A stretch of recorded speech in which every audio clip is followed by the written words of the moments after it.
새 출발의 책 역대상 말씀을 나누고 있습니다. 하나님께서 다윗과 언약을 맺으신 후에 다윗은 하나님의 언약을 믿고 계속해서 담대하게 전쟁을 치루어 갑니다. 이 팔레스타인 땅은 이제 원래 그 춘추 전국 시대와 같았습니다. 초강대국이 없습니다. 여러 나라들이 이리 붙었다 저리 붙었다 하면서 힘의 균형이 없는 불안정한 땅입니다. 지금도 전 세계에서 가장 불안한 지역 중에 한 곳이 바로 이 팔레스타인 지역이 되죠. 그러나 이제 하나님께서는 이 이스라엘을 이 팔레스타인의 중심 나라로, 최강의 나라로 지금 세우는 중인 겁니다. 그리하여 이스라엘을 하나님이 통치하는 나라, 이방 나라의 거룩한 제사장 나라가 되게 하려는 것입니다. 오늘은 다윗이 이방 나라를 대하는 이 자세를 보여줍니다. 1절과 2절에 보니까 그 후에 암몬 자손의 왕 나하스가 죽고 그의 아들이 대신하여 왕이 되니 다윗이 이르되 한눈의 아버지 나하스가 전에 내게 호의를 베풀었으니 이제 내가 그의 아들 한눈에게 호의를 베풀리라 하면서 이제 장례식장에 자신의 신하들을 조문을 보내는 거죠. 이것을 보면 다윗이 어떤 힘을 가지고 좋은 군사들을 가지고 무조건 이방 나라에 쳐들어가서 이방 나라를 빼앗아오는, 항복을 받아내는 그런 왕은 아니었다는 거죠. 당시의 왕들은 다 그랬습니다. 힘이 있고 좋은 군사가 있으면 뭐 이유 없이 쳐들어가는 거죠. 땅 내놔. 그러나 다윗은 그런 당대의 그 전제왕이 아니라 호의를 베풀어야 할 대상에는 기꺼이 호의를 베풀 줄 아는 선한 왕이었다. 하나님의 택함 받은 왕은 다르다. 이걸 보여주는 겁니다. 자, 다윗이 암몬 왕 나하스에게 호의를 받았다라고 하는데 암몬은 요단 동편의 나라로서 남쪽의 모압, 북쪽의 아람 사이에 있는 중간의 나라입니다. 이제 북으로부터 하면 아람, 암몬, 모압 순으로 요단 동편에 위치하고 있는 그 한가운데 나라인 거예요. 근데 나하스에게 도움을 받았다, 호의를 받았다 뭐 하는데 구체적으로 성경에는 그런 기록은 없습니다. 아마 추측하기를 이 나하스 왕이 사울 왕 때 사울에게 크게 패했거든요. 그리고 다윗이 사울을 피해서 도망자 생활을 하고 있습니다. 그러면 나하스가 다윗이 도망자 생활을 할 때 다윗에게 동병상련을 느낀 거예요. 야, 너도 당했냐? 나도 당했다. 아마 이러면서 다윗의 도피 생활 중에 선을 베풀어 주었을 것이다. 분명히 호의를 베풀어 주었을 것이다. 이렇게 추측을 합니다. 자, 그래서 다윗은 그 나하스의 죽음을 애도하며 신하들을 보내 조문을 하게 합니다. 여기에는 중요한 메시지가 있죠. 그의 아들 한운 왕에게 야, 우리 친하게 지내 이거예요. 내가 너희 나라는 봐줄게. 우리 좋은 어떤 종주국가, 봉신국 간의 관계를 유지하자. 내가 너희는 많이 배려해 줄게. 이런 거예요. 그런데 이 아들 한우는 지혜가 없어요. 또 좋은 신하도 없습니다. 3절을 읽겠습니다. 3절 암몬 자손의 방백들이 한운에게 말하되 왕은 다윗이 조문사절을 보낸 것이 왕의 부친을 존경함인 줄로 여기시나이까 그의 신하들이 왕에게 나아온 것이 이 땅을 엿보고 정탐하여 전복시키고자 함이 아니니까 하는지라. 네, 한운도 바른 판단을 못하고 있고 그의 신하들도 바른 조언을 해주고 있지 않습니다. 결국 한운은 무리수를 두죠. 4절 읽습니다. 한운이 이에 다윗의 신하들을 잡아 그들의 수염을 깎고 그 의복을 볼기 중간까지 자르고 돌려보내매. 중동 지역에서는 지금도 수염을 깎는 것을 좀 수치스럽게 여기는 문화가 있습니다. 남자의 명예와 권위를 상징하는 것이거든요. 근데 이 수염을 밀어버렸다는 것은 노예 취급하는 겁니다. 노예들은 이렇게 함부로 했으니까 노예 취급하고 굉장히 수치를 주는 겁니다. 또 의복을 도려내어 양쪽 엉덩이가 드러나게 했다. 이것은 중동의 긴 옷을 걸쳐 입는 문화에서 사람을 완전히 모독하는, 하체를 드러내게 하는 아주 극단적인 악행입니다. 더군다나 이런 행동은 개인에게 해도 굉장한 수치이지만 지금 이 사람들은 다윗이 보낸 국가사절단이었던 거죠. 외교관이었던 거죠. 결국 다윗을 향한 행동으로 받아들이는 것이고 전쟁을 하자는 도발인 것입니다. 이에 대하여 다윗의 반응을 보겠습니다. 5절입니다. 어떤 사람이 다윗에게 가서 그 사람들이 당한 일을 말하니라. 그 사람들이 심히 부끄러워하므로 다윗이 그들을 맞으러 보내 왕이 이르기를 너희는 수염이 자라기까지 여리고에 머물다가 돌아오라 하니라. 다윗의 대응이 굉장히 침착하고 냉정합니다. 감정적으로 이 정도면 바로 야 군대다 소집해, 바로 그냥 전군 출동 이렇게 할 수 있는데 사절단의 수치를 가리게 하고 자제하고 있는 거죠. 얼마나 사려 깊고 성숙한 왕인지를 보여주는 겁니다. 지금 자신의 감정을 앞세운다면 뭐 사절단은 뭐 어찌됐건 상관없어요. 그냥 가서 이제 응징을 하면 되는데 왕으로서 자신의 신하를 지금 먼저 생각하는 거잖아요. 얼마나 부끄러울까, 수치스러울까. 잠시 이제 피해 있어, 조용히. 그들을 배려하는 거예요. 그 다음에 급하게 행동하지 않는 이유는 하나님의 뜻을 분명하게 지금 분별할 수 없는 상태이기 때문입니다. 사람이 이렇게 감정적으로 움직일 때에는 판단력이 떨어지잖아요. 그러면 이게 하나님의 뜻인지 아닌지를 분별이 안 되기 때문에 실수할 수 있습니다. 그래서 중요한 것은 빨리 움직이는 게 아니라 정확하게 움직이는 게 중요한 거죠. 늦더라도 바르게 가는 것이 중요한 겁니다. 그런 면에 있어서 다윗은 너무나도 다른 왕이었던 거죠. 당시의 왕들과 너무 달리 하나님에게 늘 물어보는 왕이었기 때문에 지금도 섣불리 움직이고 있지 않습니다. 자, 다윗은 이렇게 어떻게 보면 굉장히 양반스럽게 신사답게 이렇게 행동을 하고 있고 반대편 암몬의 왕만 계속 무리수를 두는 거죠.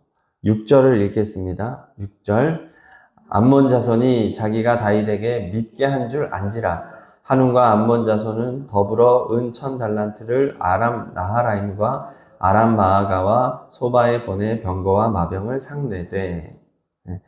자기끼리 오해하고 다윗을 모독하고 또 지금 자기끼리 전쟁을 준비합니다. 그래서 은 1000달란트로 용병을 구했다고 하는데 지금으로 말하면 34,000kg, 돈으로는 4,200억 정도라고 합니다. 어마어마한 금액이죠. 당시에 4,200억, 지금 나라도 4,200억은 어마어마한데 아마 국가의 어떻게 보면 전 재산을 다 긁어서 이제 연합군을 만든 것입니다. 그런데 결과는 너무 싱겁게 끝납니다. 14절, 15절을 읽겠습니다. 14, 15절 요압과 그 추종자가 싸우려고 아람 사람 앞에 나아가니 그들이 그 앞에서 도망하고 암몬 자손은 아람 사람이 도망함을 보고 그들도 요압의 아우 아비새 앞에서 도망하여 성읍으로 들어간지라. 이에 요압이 예루살렘으로 돌아오니라. 아멘. 암몬이 지금 북쪽 아람과 손을 잡은 거거든요. 그래서 지금 용병들과 함께 이제 두 팀으로 이제 공격을 하는 건데 막상 전쟁이 시작되자 용병들이 도망가 버린 겁니다. 왜냐하면 용병은 돈을 목적으로 고용된 자들이기 때문에 목숨을 걸지는 않아요. 그런데 지금 요압이 이끄는 군대는 정예 군대입니다. 안 그래도 다윗의 군대는 당시에 최강의 군대입니다. 그런데 그 중에서도 정예 군사들이 오는데 벌써 눈빛부터가 다른 거예요. 이 기세가 다른 겁니다. 그 용맹함과 그들의 어떤 이동, 속도, 어떤 단합, 이것이 딱 봐도 게임이 안 됐던 거죠. 이미 게임을 시작하기도 전에 용병들이 안 되겠다. 벌써 다르다 여기는. 특공대다 여기는. 하면서 마음이 약해져 곧바로 퇴각했다는 거예요. 조금 해보니까 안 되는 거죠. 바로 항복한 겁니다. 그 후 이렇게 그냥 끝난 거예요. 이렇게 일단은 일단락되고 자존심이 상한 거예요. 이 아람 북쪽의 군대가 다시 전열을 가다듬고 이제 이스라엘을 대항하여 진을 칩니다. 이번에는 다윗이 온 이스라엘을 모아 이제 군대를 모아 전쟁을 치릅니다. 18절, 19절 읽겠습니다.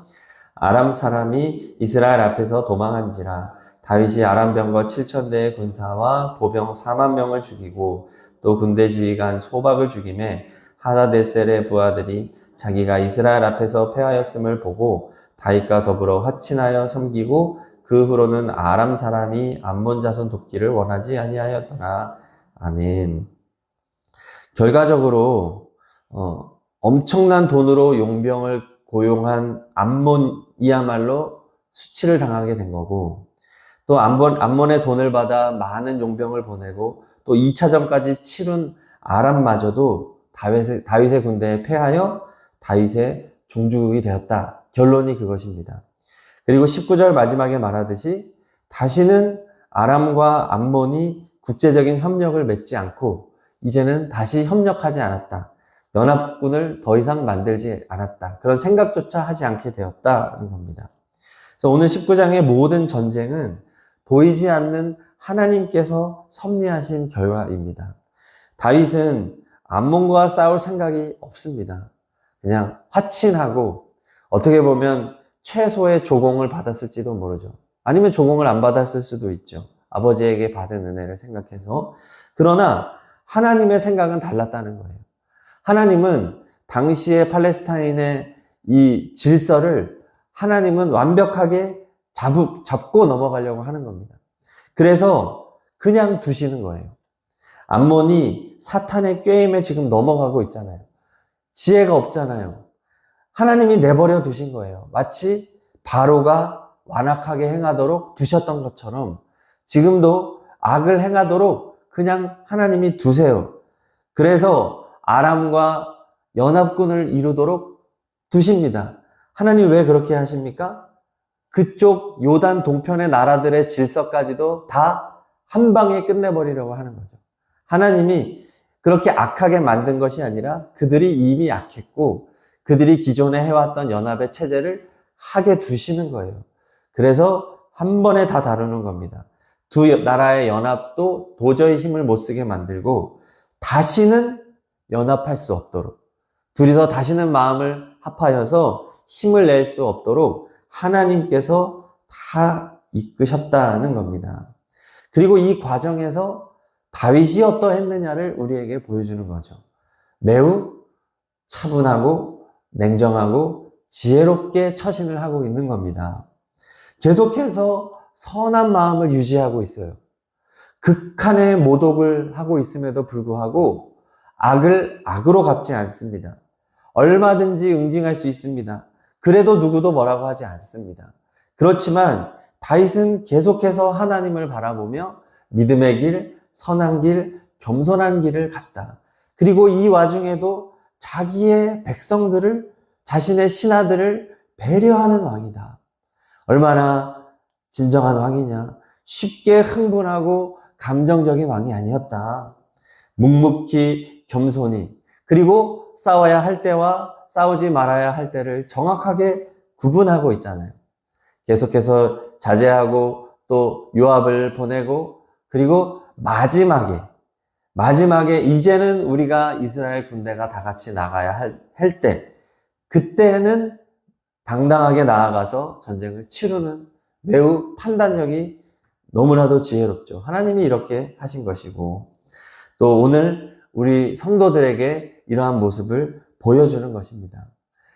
세상을 살아가다 보면 상대방이 내가 선을 행했는데도 악으로 갚을 수도 있는 일이고 하나님의 길을 가는데 모욕을 당할 수도 있습니다. 이럴 때 우리가 어떻게 해야 하냐면 감정적으로 대응하지 말라는 거죠. 화가 난다고 해서 들이받으면 둘 다 사탄에게 패하는 거니까 하나님의 일하심을 기다리고 하나님의 인도하심에 맡겨서 이렇게 가다 보면 결국에 하나님께서 하고자 하셨던 바를 하나님께서 이루신다는 겁니다. 그러면 이 질서를 하나님이 다 잡아가는 거죠. 사탄은 오늘도 우리의 마음을 흔들어 놓습니다. 억울하게 만들고 분노하게 만들고 우리의 중심을 잃어버리게 만드는 것이죠. 그래서 결국은 죄짓게 만드는 것입니다. 하나님의 음성을 못 듣게 만드는 것입니다. 그러므로 우리를 향한 불합리한 모욕과 사탄의 공격이 있을 때 우리가 어떻게 해야 하겠습니까? 그러한 상황이 올 때 이상한 일 당하는 것으로 여기지 말고, 그래, 당연히 있을 수 있는 일이야. 당황하지 말아야 한다는 것이죠. 바른 신앙의 길을 가는 자들은 언제나 공격의 대상이 된다. 우리가 창세기 말씀을 나누면서도 바른 제사를 드렸던 아벨은 예배 실패자 가인에게 죽임을 당하는 것, 그게 세상이다. 그건 자연스러운 일이다 라고 우리가 받아들이면 되는 문제입니다. 그 다음에 가져야 될 것은 하나님을 향한 믿음을 갖는 것이죠. 하나님이 허용했다는 것입니다.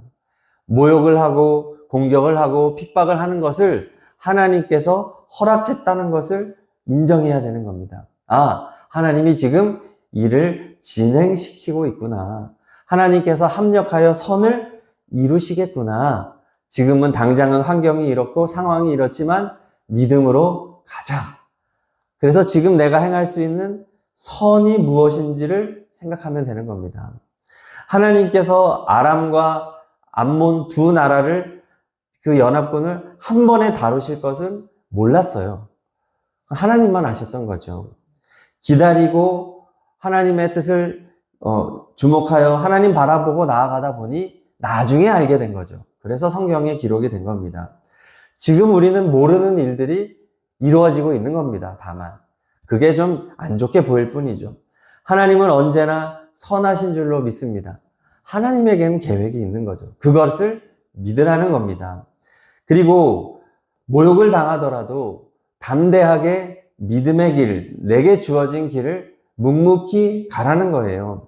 오늘 연합군을 맞이하는 요압의 모습이 그것을 보여줍니다. 요압은 동생 아비사에게 암몬의 군대를 맡기고 자기는 아람 군대를 맡습니다. 이렇게 맡기면서 하는 말이 12절, 13절입니다. 12절, 13절을 읽겠습니다. 이르되 만일 아람 사람이 나보다 강하면 내가 나를 돕고 만일 암몬 사람이 너보다 강하면 내가 너를 도우리라. 너는 힘을 내라. 우리가 우리 백성과 우리 하나님의 성읍들을 위하여 힘을 내자.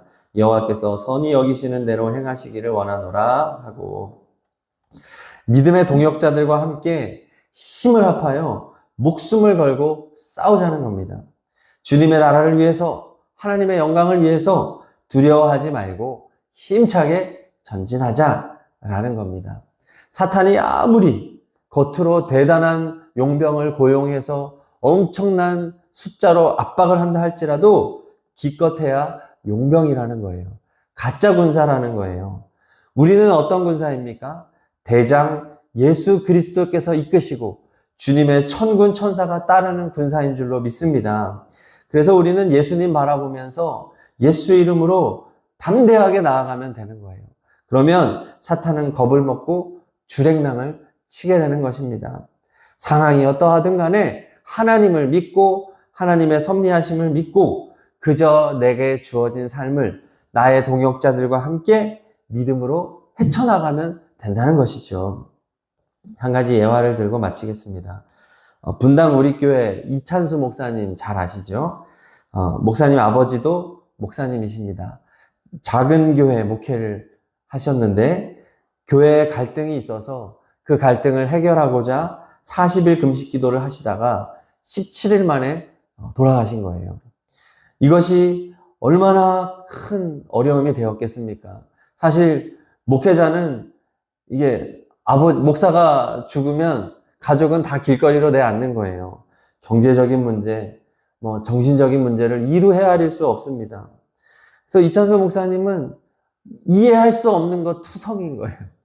하나님은 왜 아버지를 데려가셨지? 네. 그런데 정말 이해할 수 없는 것은 어머니였답니다. 그 아버지를 원망하지 않는 거예요. 하나님을 원망하지 않는 거예요. 그리고 더 이해가 안 가는 것은 어머니가 이 이찬수 목사님 아들에게 야, 너도 목사해야 돼.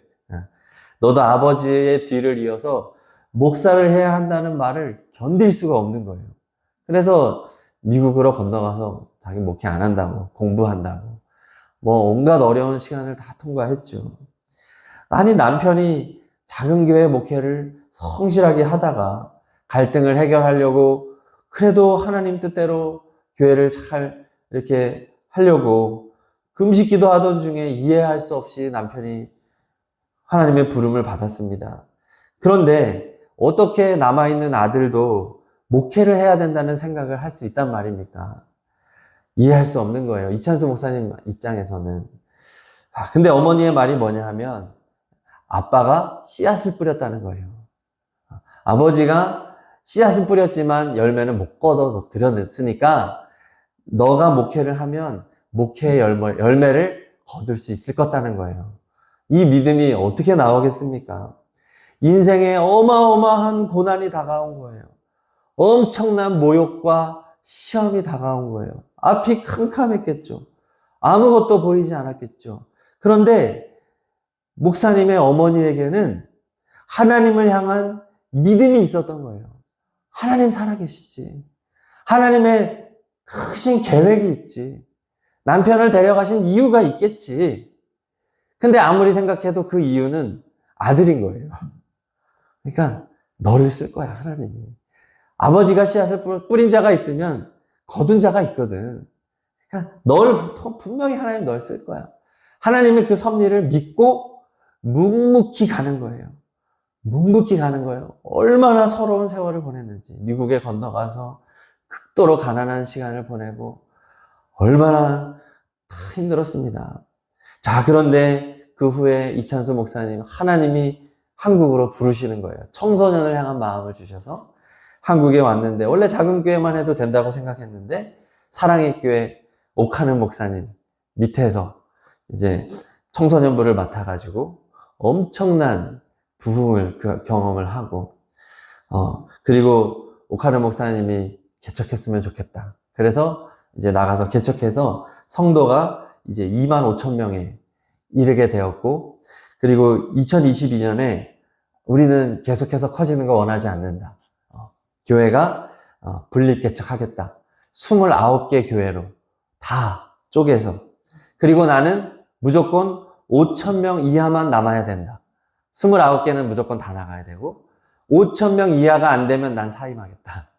그러니까 무조건 나가란 얘기예요. 무조건 나가라. 그래서 지금도 3,000명에서 5,000명 정도의 목회를 하고 있고 29개의 건강한 교회들을 다 분립을 시켰고 지금은 또 나름대로 하나님의 사명을 가지고 계속해서 다음 세대와 한국교회를 섬기는 사역을 이어가고 계세요. 참 이 가정의 이야기가 우리에게 큰 도전이 된다고 생각합니다. 어떠한 모욕과 어려움과 고난이 온다 할지라도 하나님을 향한 믿음을 우리는 죽을 때까지 버리지 말아야 하겠습니다. 하나님 반드시 살아계세요. 그리고 우리는 오늘 다윗의 모습을 본받아서 겸손히 묵묵히 끝까지 하나님의 길을 걸어가야 하겠습니다. 그러면 우리들을 통해서 하나님께서 위대한 승리를 이루실 줄로 믿습니다.